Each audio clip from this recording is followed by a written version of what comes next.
दोस्तों इस समय नेपाल की जो हालत है, जिस तरह से युवा जिन्हें जेन जेड कहा जाता है उस तरह के लोगों ने नेपाल में जिस तरह का हड़कंप मचाया है, नेपाल की सड़कों पर लाखों करोड़ों लोगों ने भीड़ लगाया, जिस तरह से युवा इस समय सड़क पर आकर मोर्चा निकाल रहे हैं और जो बड़े बड़े से मार्च कर रहे हैं, उन्हें देखते हुए यह साफ है कि जो जेन जेड है यानी कि जो नेपाल के युवा हैं वो पूरी तरह से गुस्से और आक्रोश में हैं और वो सड़कों पर उतर गए, कुछ तो स्कूल यूनिफॉर्म में, कुछ कॉलेज यूनिफॉर्म में।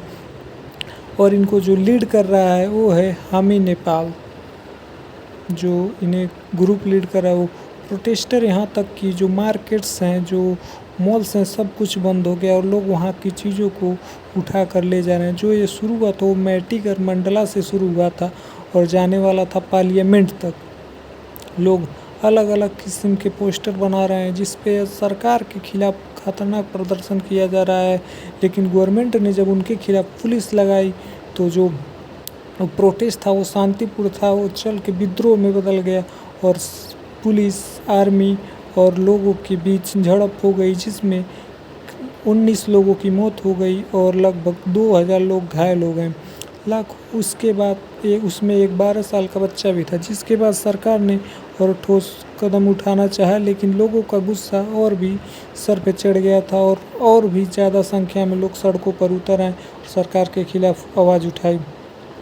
दोस्तों जो ये प्रदर्शन रहा है वो सरकार की एक गाइडलाइंस के खिलाफ रहा है, जिसमें उस सरकार ने जारी किया था कि जितनी भी सोशल मीडिया ऐप्स हैं उन्हें नेपाल में अगर चलाना है तो उन्हें रजिस्ट्रेशन कराना पड़ेगा, लेकिन जो सोशल मीडिया है उन्होंने इस बात को इग्नोर किया। इस वजह से जो नेपाल सरकार थी उन्होंने उसे बैन कर दिया। जो एक कंपनी मात्र जिसने रजिस्ट्रेशन कराया था वो थी चाइना की टिकटॉक। उसके बाद Facebook, Instagram, WhatsApp, YouTube, Snapchat, x master जैसे सारे ऐप्स को बंद कर दिया गया। और उस समय KP शर्मा ओली जो प्रधानमंत्री थे, प्रोटेस्टर्स ने बताया कि ये सब जो बैन्स किए गए हैं वो सब उनकी आवाज़ को दबाने के लिए किए गए हैं। जो यूथ अनएम्प्लॉयमेंट रेट है वो नेपाल में इस समय बढ़कर 20% हो गया है और इस वजह से युवाओं को दूसरे देशों में काम करने के लिए जाना पड़ रहा है, दूसरे जगहों पर काम करने के लिए जाना पड़ा। कितनों को तो रसिया यूक्रेन वॉर में रसिया की तरफ से सेना में भर्ती होना पड़ा और उन्हें 1-2 हफ्ते की ट्रेनिंग के बाद ही सीधे बॉर्डर पे भेज दिया जाता था लड़ने के लिए। बहुत सारे करीब 15,000 नेपाली पीपल्स जो रसियन आर्मी में शामिल हुए वार के समय, उन लोगों की तरफ से यह जानकारी मिली थी। बाकी दोस्तों जिस तरह से इस समय नेपाल में हालात बन रहे हैं, क्या आपको लगता है कि युवाओं को इस तरह के कदम उठाने चाहिए? तो नहीं, युवाओं जो नेपाल है उन्हीं लोगों के भविष्य पर निर्भर होगा, वो उन्हीं लोगों के लिए उन्हें समझना चाहिए कि ये देश हमारा है, इस देश के लोकतंत्र हमारा है। जो प्रदर्शन उन्होंने किया वो वाकई दुर्भाग्यपूर्ण है, उन्हें ऐसा नहीं करना चाहिए, क्योंकि जो नेपाल है, नेपाल की जो प्रॉपर्टी है वो उन्हीं की प्रॉपर्टी, उसे डैमेज ना करके, यहाँ तक कि जो बिजनेसमैन थे वहाँ के उनके घरों को भी लूट लिया गया। बाकी सरकार ने जो मैंडेटरी किया था सोशल मीडिया ऐप्स को वहाँ पर रजिस्ट्रेशन के लिए, तो उसके खिलाफ वो सोशल मीडिया ऐप्स ने वैसा करने के लिए इग्नोर किया, इसलिए इस तरह के प्रदर्शन हुए।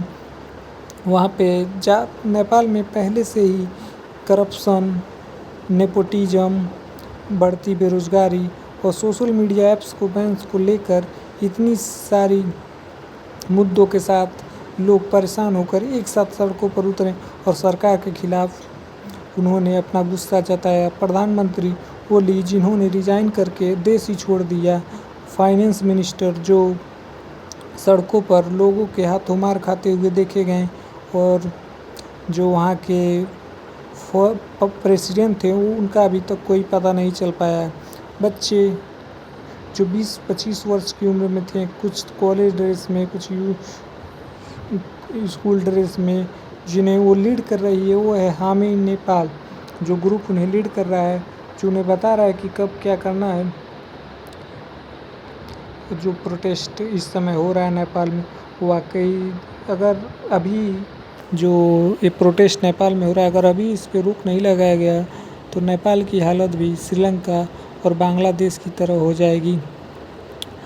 श्रीलंका को तो IMF ने करीब 3 लाख डॉलर का फंड दिया था, जिसके बाद भी अभी तक वहाँ पे कोई रिकवरी नहीं हो पाई। श्रीलंका की स्थिति अभी भी उतनी सुधर नहीं पाई है। नेपाल और श्रीलंका में पहले ही ऐसे हालात बन चुके हैं।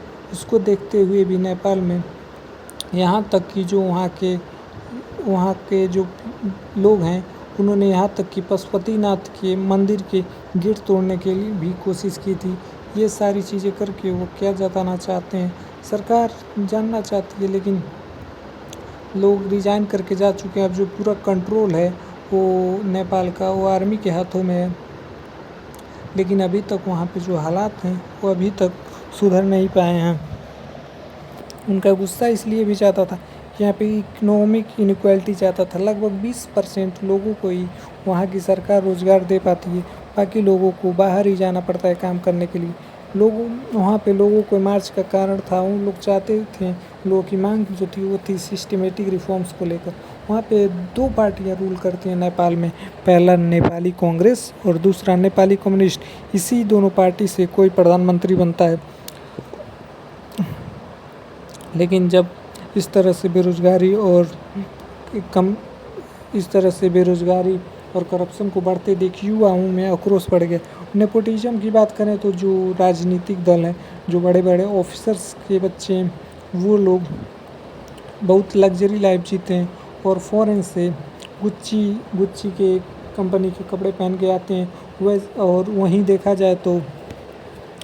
जाए जो मिडिल क्लास फैमिली से हैं, वो रसियन वार में लड़ने जाते हैं और वापस कफन में लिपट कर आते हैं। वहाँ पे युवाओं की सेम एज की अवस्था अलग अलग है, जिसके कारण युवाओं में ऐसा आक्रोश देखने को मिल रहा है और लोग वहाँ पे इन सब चीज़ों पे रोक लगाने की बजाय लूटपाट कर रहे हैं। अगर नेपाल में देखते हैं हालात बहुत ज़्यादा ही बिगड़ सकता है, क्योंकि वहाँ पे लोग इन सारी चीज़ों को रोकने की बजाय लूटपाट में लग गए हैं। लोग मॉल्स में, सिनेमा हॉल्स में और बड़े बड़े बिजनेसमैन्स के घर पे भी लूटपाट करने की कोशिश कर रहे हैं। क्या ये सही मायने में वही नेपाल है जो कभी देवी देवताओं के स्थल के लिए जाना जाता था, जहाँ पे पर्यटक खुद को बहुत ज़्यादा सुरक्षित महसूस करते थे, जहाँ पे पर्यटक जाना चाहते थे, जहाँ पर युवा शांति पाने के लिए वहाँ पे पढ़ने जाते थे, जहाँ पे हम लोग बिना पासपोर्ट इंडिया वालों को बिना पासपोर्ट के एंट्री मिल जाती थी। क्या ये वही नेपाल है? लेकिन जेड के युवाओं ने जो ये मोर्चा निकाला है और जिस तरह के हालात उत्पन्न कर दिए हैं, नेपाल की सरकारी गवर्नमेंट प्रॉपर्टी, प्राइवेट प्रॉपर्टी जिस तरह से वो हानि पहुंचा रहे हैं, वो सराहनीय है। उन्हें ऐसा नहीं करना चाहिए। बल्कि आप लोगों को क्या लगता है कि जो युवा कर रहे हैं वो सही है या फिर गलत? क्योंकि देखिए, जो नेपाल में जैसी चीज़ें हैं और जो वहाँ पे बनी हुई है व्यवस्था, वो सारी युवाओं के भविष्य के लिए ही है। अगर युवा उसी के खिलाफ जाएंगे, अगर देश के ही प्रॉपर्टीज़ को खतरे में डालेंगे, तो उनका भविष्य भी खतरे में आ सकता है। जो भी चीज़ें हों उसे शांतिपूर्ण तरीके से ना करके इस तरह के हालात पैदा करना क्या सही है या गलत, आप लोग कमेंट बॉक्स में ज़रूर बताएं। बाकी आप लोग को क्या लगता है कि नेपाल की स्थिति सुधर सकती है या नहीं? ऐसी ही और वीडियो के लिए हमारे चैनल को लाइक करें, सब्सक्राइब करें और नेपाल की स्थिति जल्द ही सुधरे इसकी कामना करें। मिलते हैं ऐसी ही एक और वीडियो के साथ, तब तक के लिए जय हिंद, जय भारत।